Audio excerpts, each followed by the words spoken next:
Bitcoin is king. Bitcoin for me is the currency of love. Bitcoin has allowed for innovation, and I love Bitcoin. I'll always be the Bitcoin lady because I love innovation.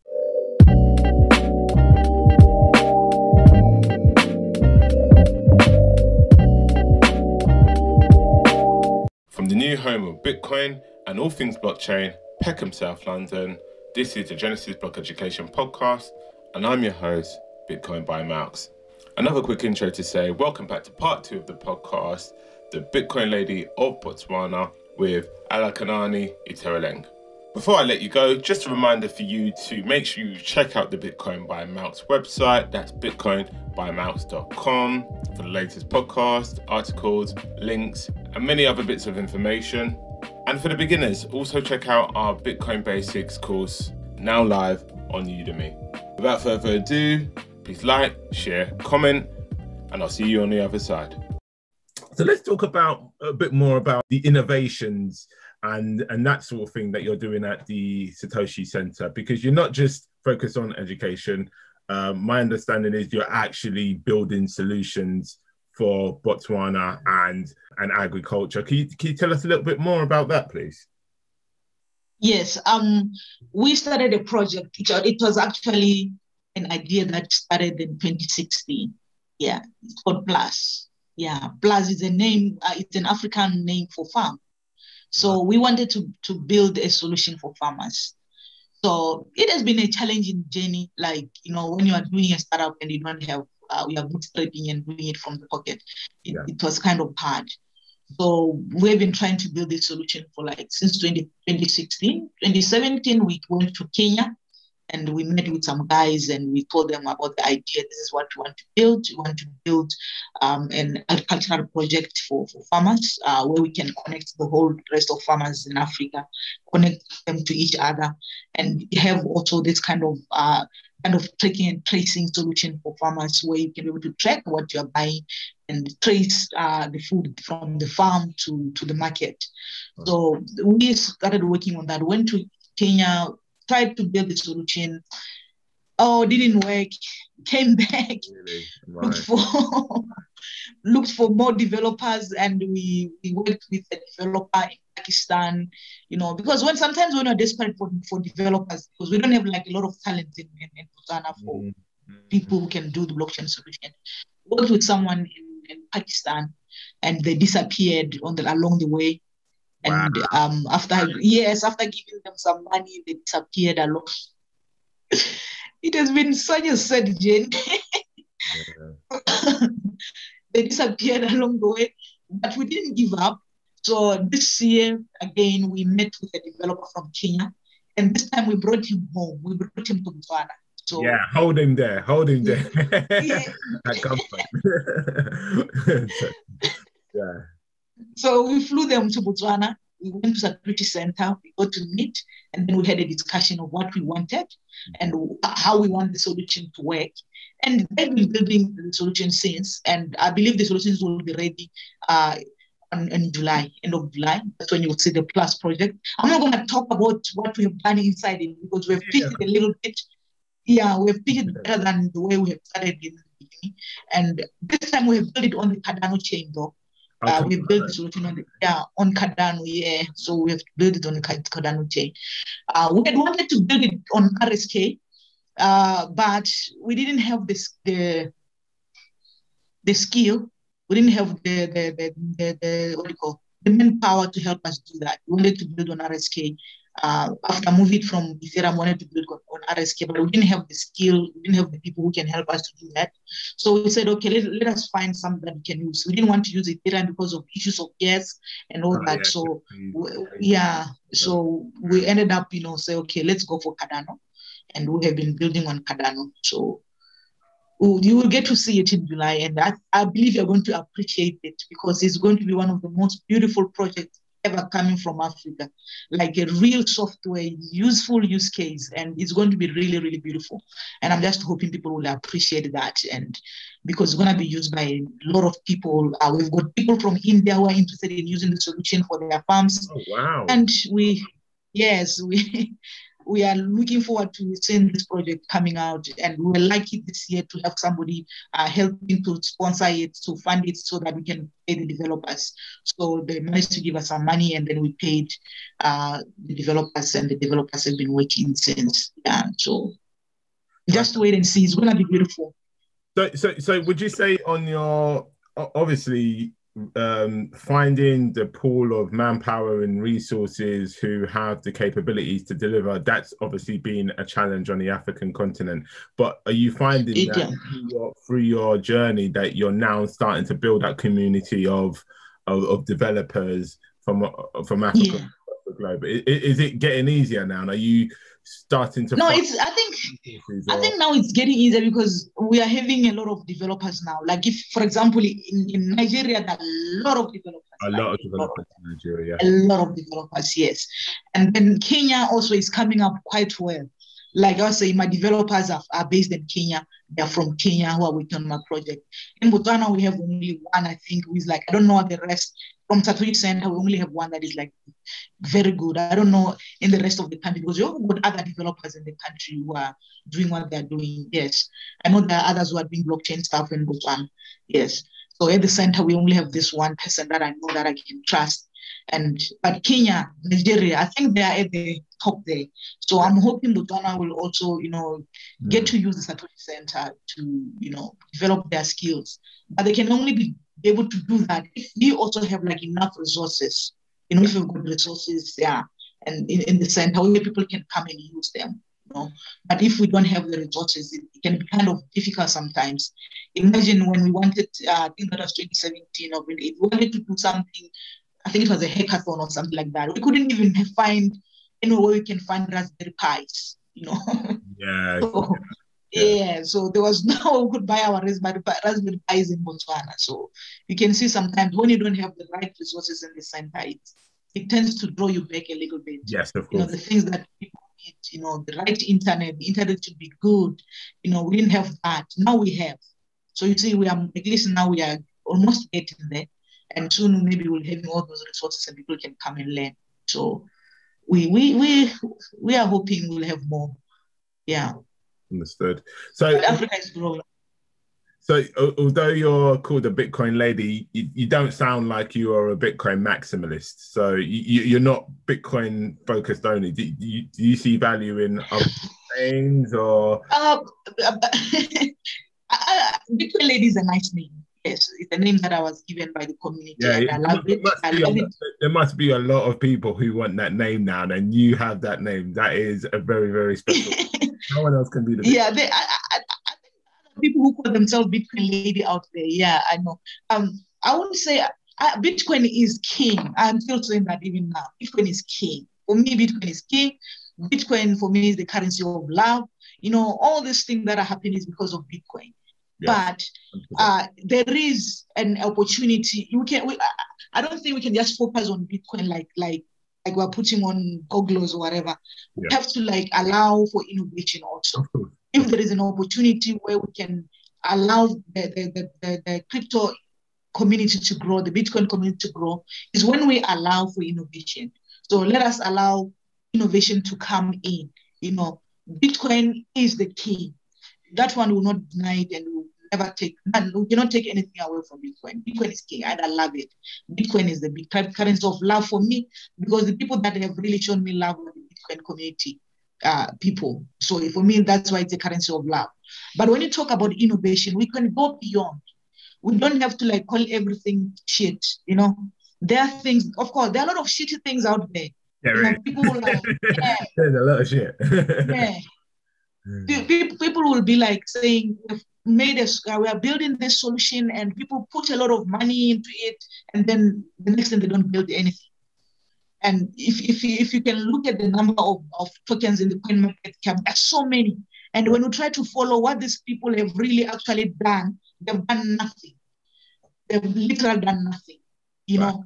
So Bitcoin has allowed for innovation, and I love Bitcoin. I'll always be a Bitcoin lady because I love innovation, right?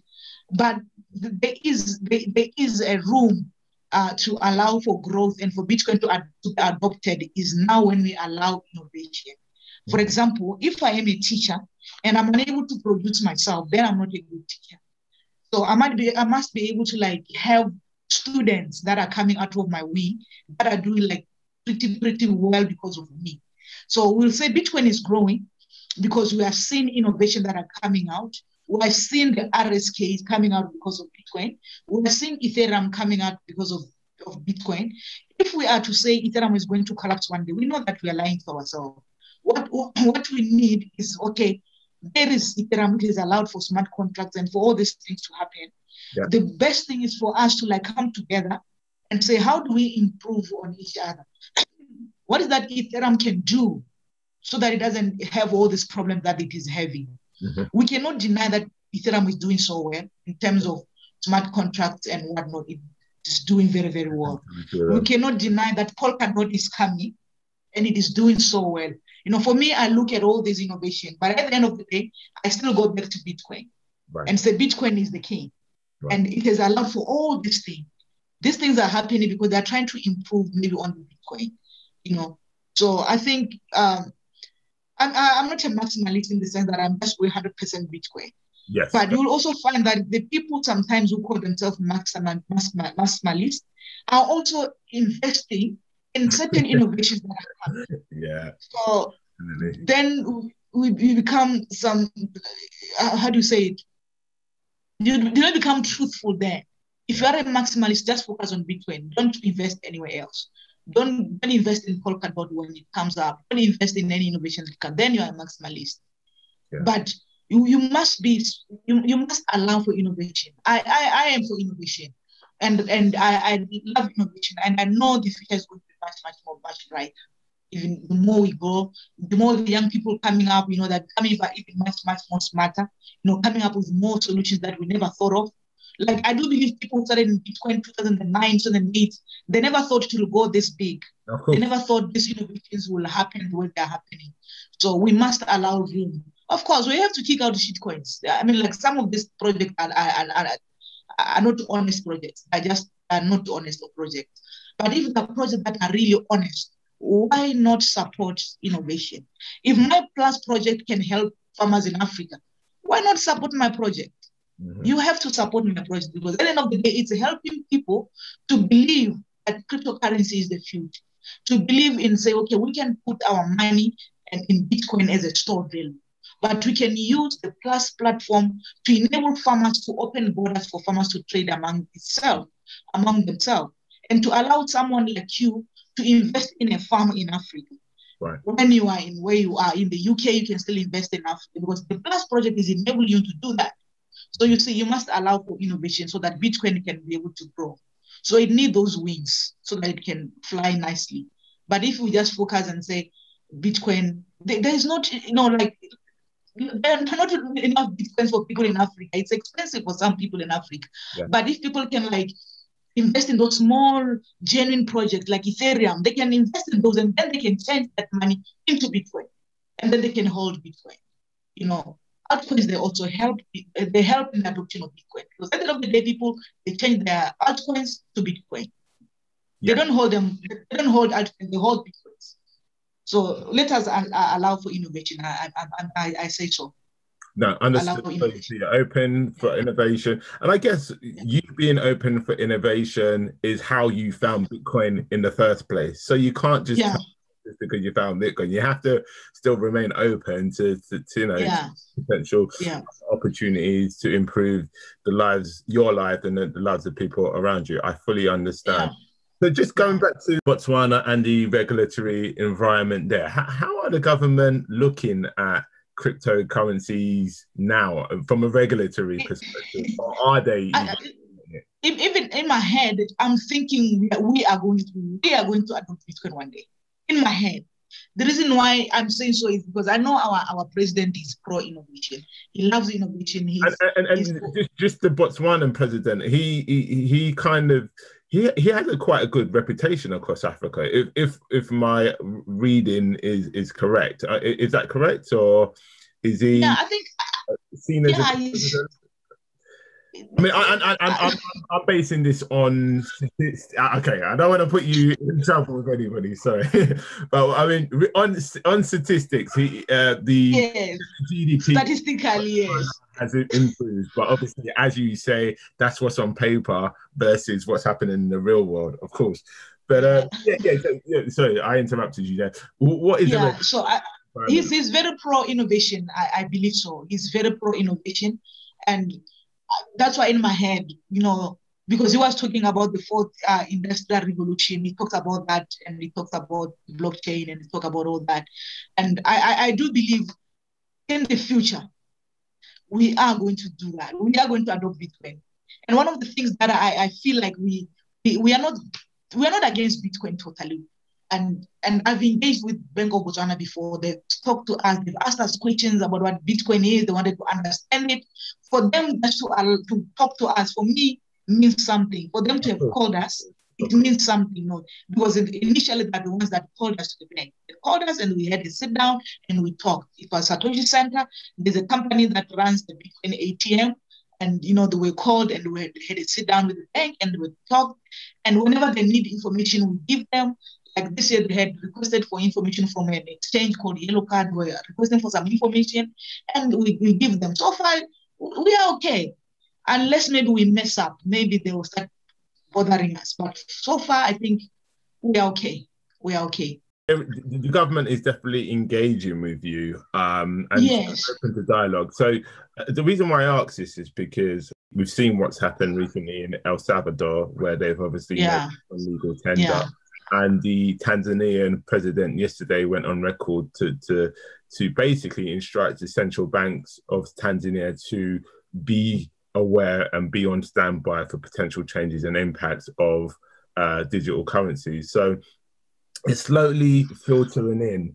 But are you saying that they're aware of it, but there's not been much action from a government perspective? Yeah, they are 100% aware of Bitcoin, 100% aware of it. That one they cannot even deny. They're just not taking action to say, tell us their stand. Right. Africans have got a tendency of watching and waiting to hear from the West, to hear what they have to say. Which is a bit... Yeah, I think that's what they're doing. They're like waiting to hear what is it. I think so. I don't even know what they're waiting for. But I know they're very much away. I know they're very much away.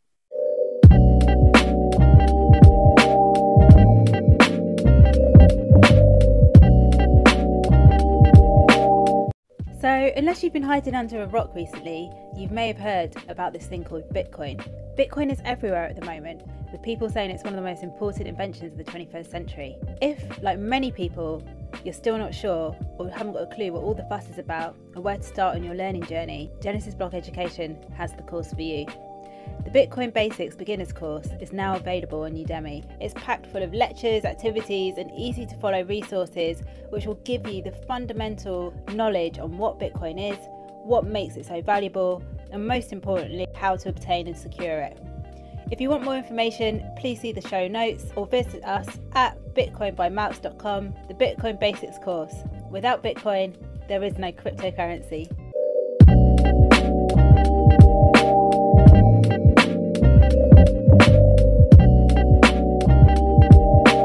I want to understand your view for the next 5 to 10 years. How do you think this is going to play out in terms of the adoption, in terms of the Bitcoin price? What are your views? For me, I do believe because of what is happening with the institutions, adopting Bitcoin, investing in Bitcoin. I do believe we're going to see like Bitcoin even growing much bigger in the future. But my main concern is now when we're having these guys, the big guys, let's say call them the big guys, coming in, and then now there's like a lot of price manipulation and it doesn't become cool. It doesn't make Bitcoin what it's supposed to be. We should like not have people who come in to manipulate the prices, and then it becomes just a manipulation tool. So if Bitcoin can be adopted by smallest people in the community, then I know Bitcoin has got a brighter future. As long as we are having these guys manipulating prices and coming in because they want to manipulate things, then we get worried. We get worried as to why they're adopting the Bitcoin. Are they adopting it because they really believe in it, or they're adopting it because they're adopting it because they're in the future they want to find a way of dumping the Bitcoin and crashing the market. Who knows? Maybe I think too much. So I want Bitcoin to be adopted by the schools in Africa, by the orphanages in Africa, by the businesses in Africa, by the people in diaspora sending monies from the West to Africa. If we can have that happening, right now it's all about the big guys. What about the small guys on the ground?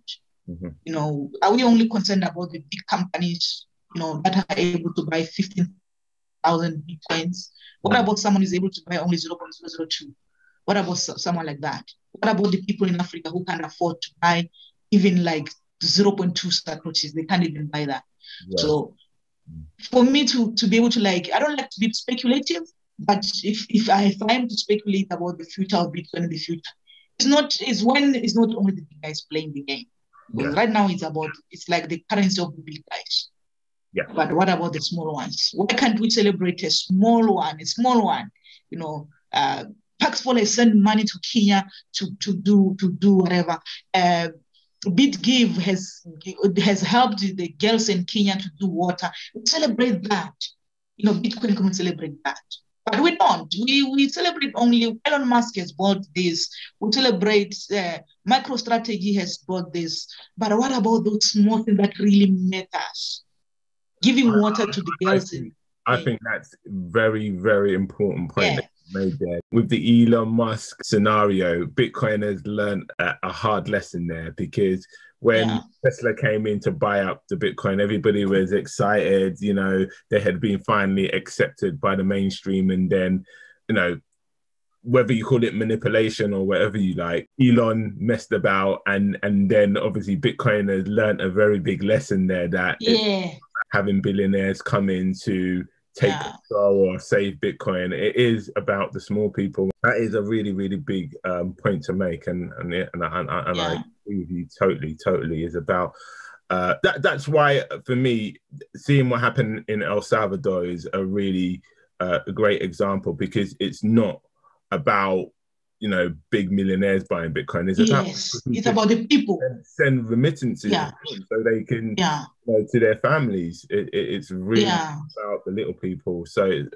what you're doing at the Satoshi Centre is really important to upskill, get people the knowledge they need to understand what Bitcoin is and what impact it has. Are you working with other organizations across Africa then? What else do you see happen on the African continent in this space? Yeah, I'm always available to work with people, but right now I think the excitement is in getting money. People are no longer interested much in innovating or educating people. They're interested in how much money can they be able to make. It's like a gold rush. Everybody's rushing to pile in their portfolios and making a lot of money. So, but there are organizations where I know they're really focused. They want to do things like Big Help in Kenya. I've been I've been there so many times in Big Hub, and I love what they're doing. And I'm still very much interested in working with them for the future to come, because I love their philosophy. I love what they want to do by innovating and at the same time educating. So with the Satoshi Centre, we are willing to work with people in Africa to, push for education. We are more for education and of course innovation. But education is the thing.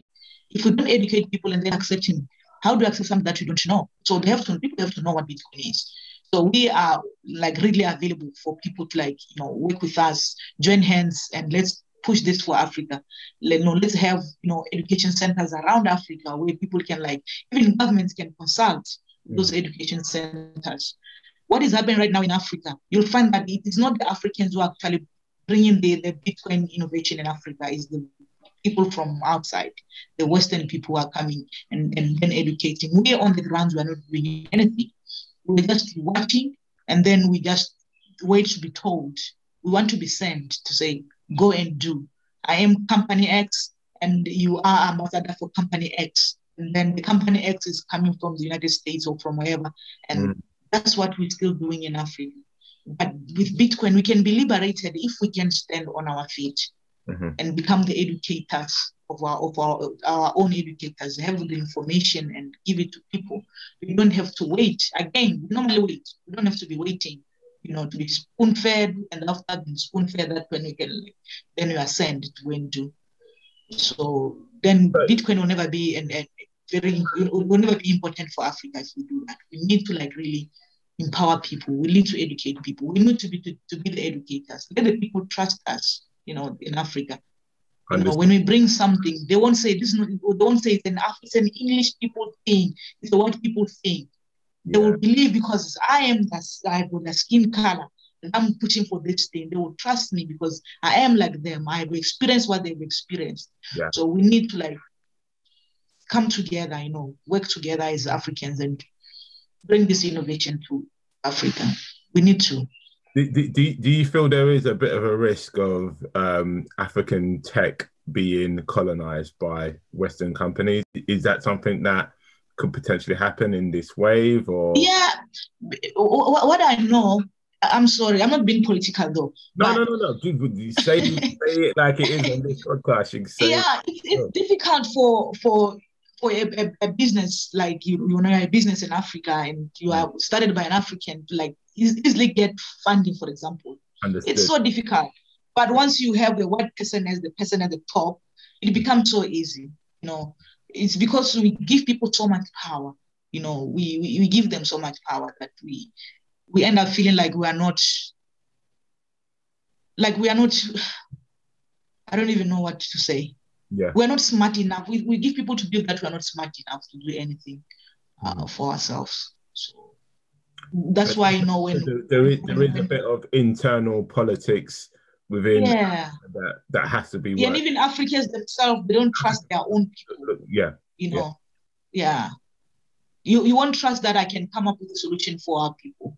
But if somebody has to come with the same concept that I've come up with from the West and give to you, we accept it without even questioning. Wow. So we need to change.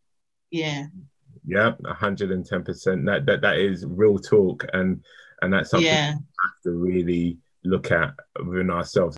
Okay, just to close out, where can people find you? If people want to, engage with you, if people want to donate, if people want to see what wonders you guys are doing at the Satoshi Centre, how can people get in contact with you? Firstly, they can fly all the way from. Yeah. I want to come to Botswana.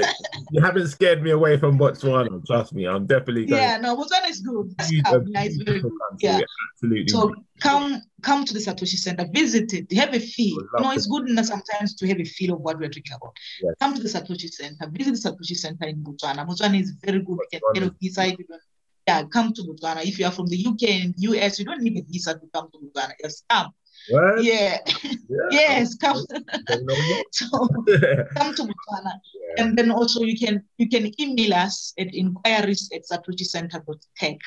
Inquiries@satoshicentre.tech. So you send an email and you talk to us about how you want to help us or how you want to work with us. Then we can respond to that. Yes. So we've got our Satoshi Centre, our BW Twitter page. I've got my Twitter page, Bitcoin Lady.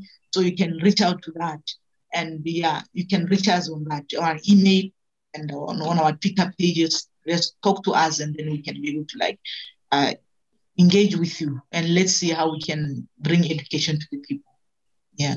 It's amazing. And I thank you so much for your time. I really appreciate you're someone that I found out about 4 years ago. So to be actually having a conversation with you is really an achievement for myself. But I really want to come to Botswana. I really want to come. Please do come. Soon. Once they stop all this nonsense with the nations and all of this rubbish, I'll definitely make some time to come to visit the south of Africa, and Botswana will be on that journey along with probably South Africa. But I just want to say, keep doing what you are doing. Please keep sharing the knowledge.